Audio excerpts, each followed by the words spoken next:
As-tu déjà réfléchi au fait que tout ce que tu fais, même ce que personne ne voit, est enregistré?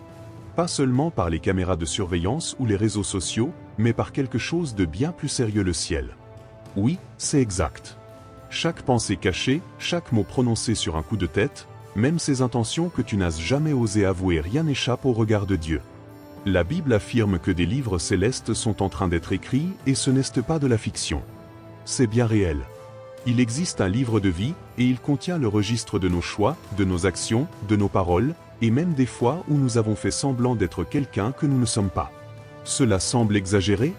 Hébreux 413 dit que devant Dieu, tout est nu et à découvert. On ne peut pas dissimuler ses péchés secrets derrière un masque religieux. Mais attends, ce message n'est pas destiné à te faire peur. C'est un avertissement d'amour. Car le même Dieu qui voit tout est aussi celui qui offre le pardon. Et la bonne nouvelle? Il est encore temps de changer ce qui est écrit à ton sujet. Dans cette vidéo, nous allons explorer en détail ce qui se passe réellement lors du jugement dernier et comment tu peux en sortir victorieux.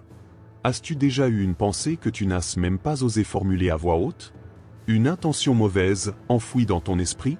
Tu crois que c'est resté secret, mais aux yeux de Dieu, rien n'est vraiment caché.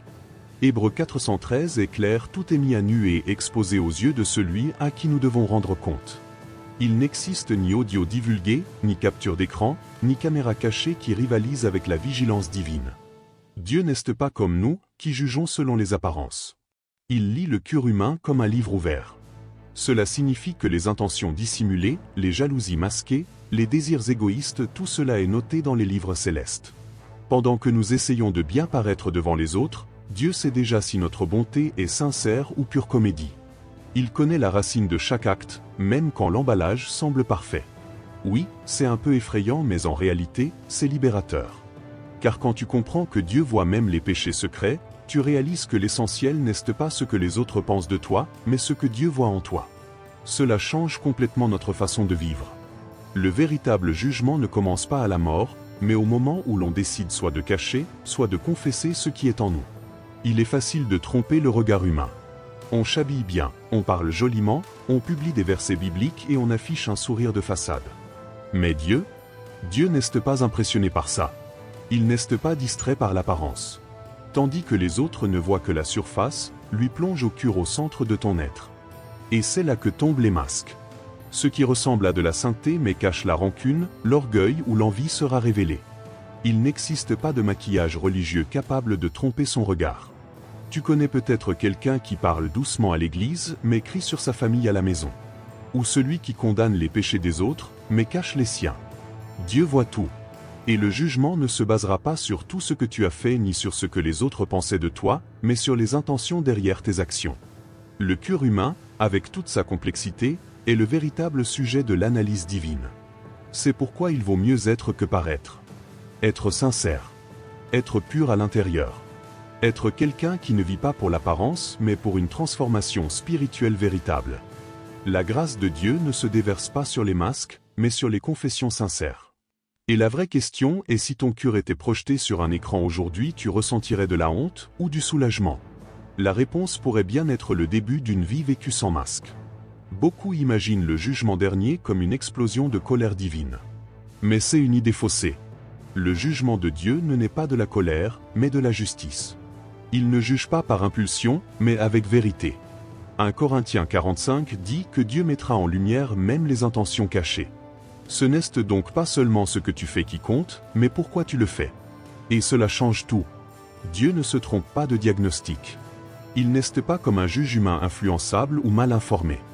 Il voit tout le contexte, les pensées, les paroles inutiles, les péchés secrets et aussi les bonnes actions faites dans l'ombre. Et surtout, il tient compte du vrai repentir. Le jugement divin est personnel, profond, juste. Rien n'est fait à la hâte. Chaque âme est traitée comme unique. C'est pourquoi tu peux avoir confiance en ce tribunal. Il n'y a ni favoritisme ni injustice. Ce que tu as fait par amour, même en silence, sera honoré. Ce que tu as essayé de cacher sera mis en lumière. Mais le plus impressionnant, tu peux encore changer le verdict avant la sentence. Et cela nous conduit à un point crucial, les livres célestes. Que disent-ils sur toi? Imagine la scène, un tribunal cosmique, des foules silencieuses, et soudain les livres sont ouverts. Pas des livres symboliques, mais des archives réelles des enregistrements célestes détaillant tout ce que nous avons dit, fait, pensé. Apocalypse 20 décrit ce moment des livres furent ouverts et un autre livre fut ouvert, celui de la vie. Il y a des livres des œuvres et un livre réservé à ceux qui ont connu une transformation spirituelle authentique. Être inscrit dans les livres des œuvres est inévitable, c'est le cas pour nous tous.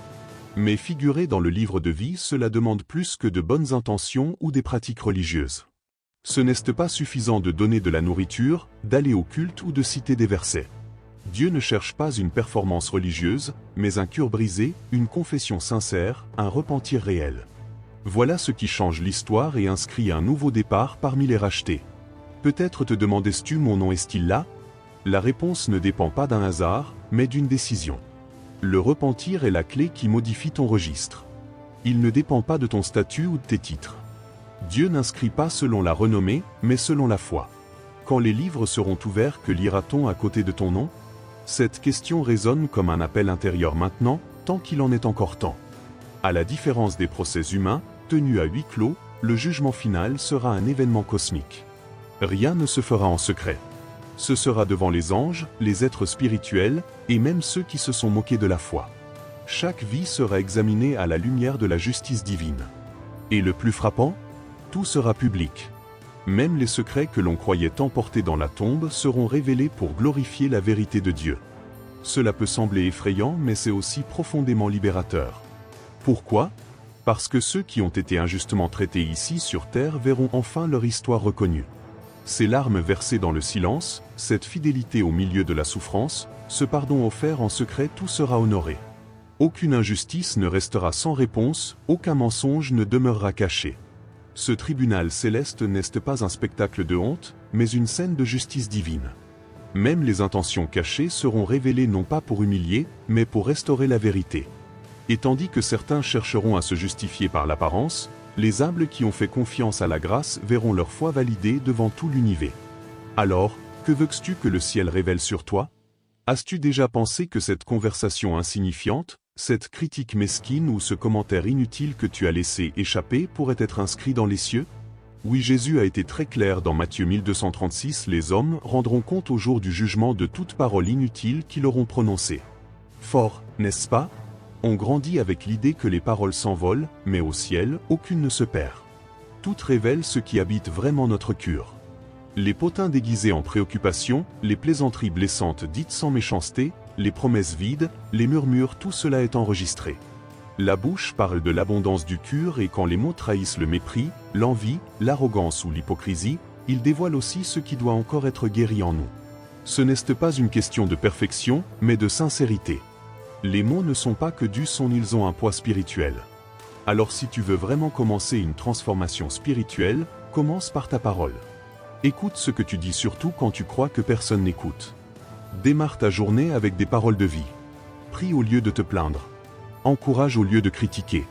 Car chaque mot est comme une graine et au jugement final, même les mots semés dans le silence fleuriront en vérité devant Dieu. Beaucoup tentent de soulager la culpabilité en faisant le bien, en s'engageant dans des œuvres caritatives, en se montrant aimables. Et c'est bien. Mais cela ne règle pas le problème principal.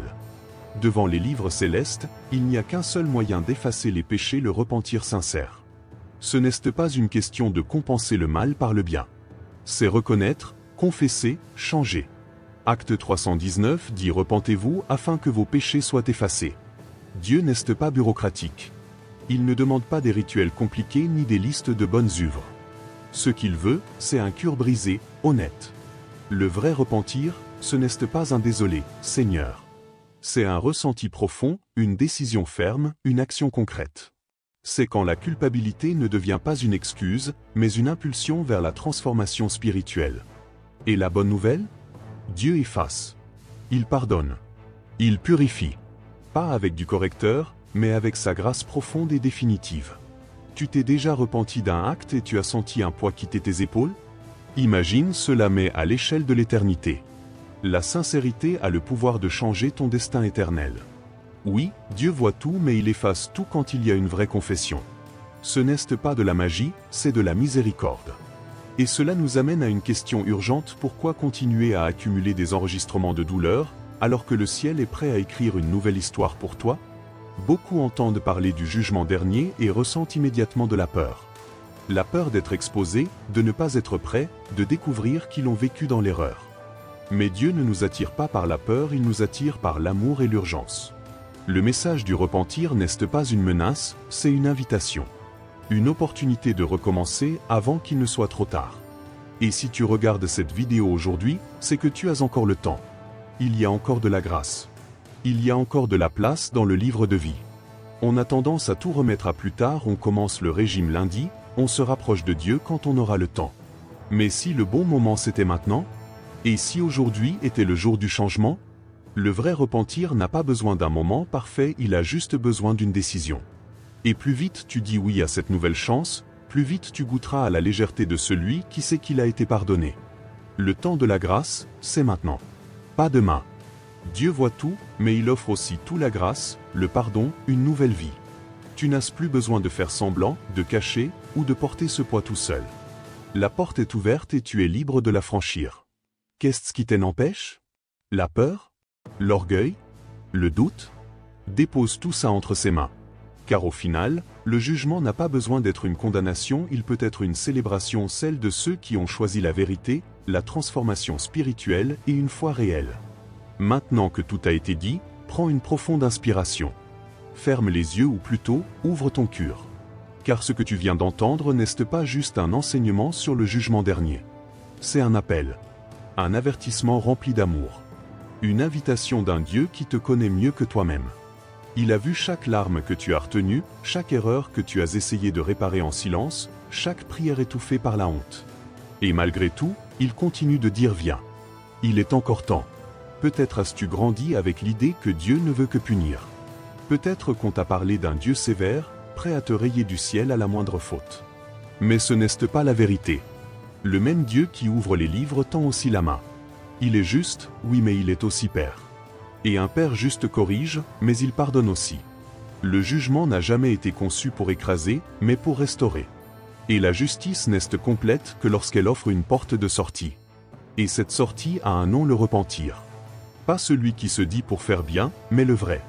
Celui qui commence par un malaise profond et se termine par une nouvelle vie. Un repentir qui ne s'arrête pas à la culpabilité, mais qui change de direction. Et la beauté de tout ça, c'est que tu n'as pas à faire ce chemin seul.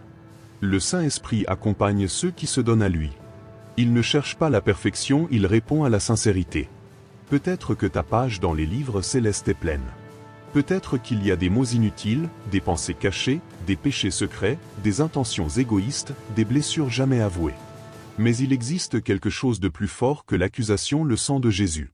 C'est la seule encre capable d'effacer tout ce qui aujourd'hui te fait honte. Et non seulement il efface, mais il écrit une nouvelle histoire. Une histoire de grâce, inscrite dans le livre de vie. Tu n'as pas besoin de religion. Tu as besoin d'une relation avec Dieu. Pas d'un masque spirituel, mais d'un cœur qui dit « Père, aide-moi. Je ne veux plus vivre comme ça. » Car dans l'éternité, il n'y aura pas de faux semblants. Celui que tu prétends être s'effacera devant celui qui te connaît parfaitement. Et ce qui restera, ce sera ta vérité. Alors, si tu dois vivre quelque chose, que ce soit une transformation spirituelle réelle, pas une façade religieuse. La vraie foi ne repose pas sur des émotions passagères, mais sur des choix quotidiens. Choisir de pardonner. Choisir de confesser. Choisir de se taire au lieu de médire. Choisir de s'ouvrir au changement. Choisir d'être vrai devant un Dieu qui te voit déjà entièrement.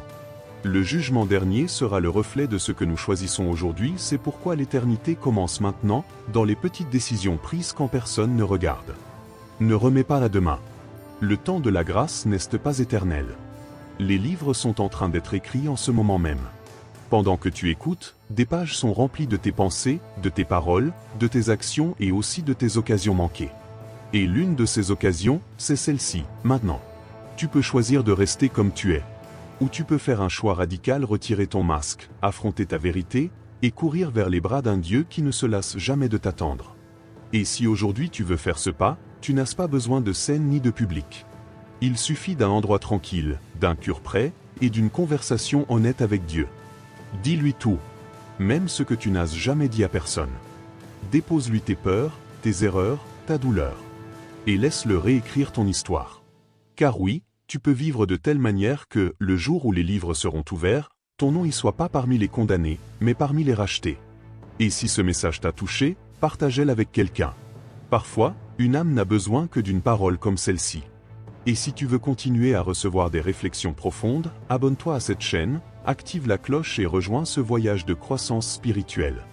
Ici, chaque vidéo est faite avec prière, étude et intention pour t'aider à te préparer, non seulement pour les défis de cette vie, mais aussi pour ce qui vient après. Car au bout du compte, la question demeure: es-tu prêt? Tes secrets seront révélés. Mais la bonne nouvelle, c'est que, par la grâce, tu peux être pardonné, transformé et sauvé avant que le ciel n'ouvre les livres.